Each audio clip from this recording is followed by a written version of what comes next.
আসসালামু আলাইকুম। নোয়াখালী সোনাইমুড়ি এবং বেগমগঞ্জ থানার আন্ডারে পড়ছে।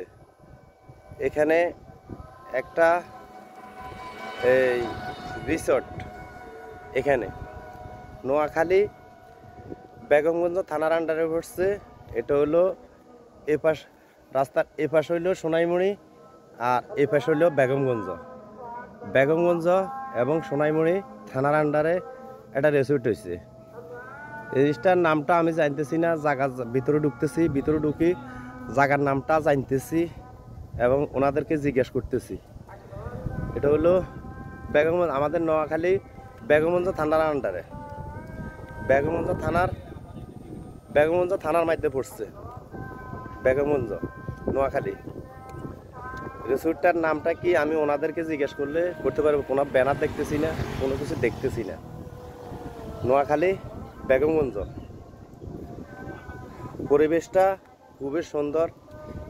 এখন তো দুপুরবেলা, এখন কোনো মানুষজন নাই। এখন দুপুরবেলায় কোনো মানুষজন নাই।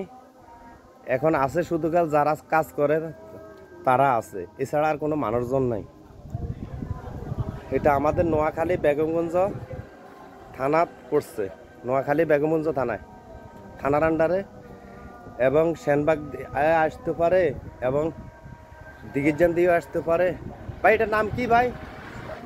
জি, পয়েন্ট ভিউ ক্যাফে রেস্টুরেন্ট। হ্যাঁ, এটা কি বেগমগঞ্জ থানায় হচ্ছে না সোনাইমুড়ি থানা? বেগমগঞ্জ থানায়। এখানে পরিবেশগুলো খুবই সুন্দর, খুবই মনোরম পরিবেশ। এখানে আসলে আপনারা মনে একটা আনন্দ পাবেন। পরিবেশগুলো খুবই উন্নত মানের। এখানে খাবারগুলো সীমিত দাম, এবং খাবারগুলো দামটা বেশি না, সীমিত, খুবই সীমিত। এবং রোডের সাইডে পরিবেশগুলো খুব সুন্দর আছে।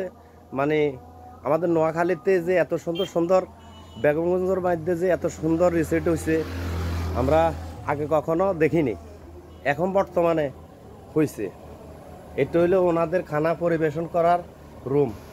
ওনারা খানাটা পরিবেশন করে, এখান থেকে পাক করে, এখান থেকে সব কিছু। এখন বিদ্যুৎ চলে গেলে জেনারেটারের সিস্টেমেও আছে, ওনাদের এখানে জেনারেটারের সিস্টেমও আছে। যদি আমার ভিডিওটা আপনাদের থেকে ভালো লাগে, আপনাদের থেকে সুন্দর লাগে, পরিবেশটা ভালো লাগে, তাইলে একটু লাইক শেয়ার করবেন, কমেন্ট করবেন। কে কোন জেলা থেকে দেখতেছেন ওইটা আমাদেরকে জানাবেন। কে কোন জেলা থেকে দেখতেছেন। নোয়াখালী বেগমগঞ্জ রিসোর্ট এবং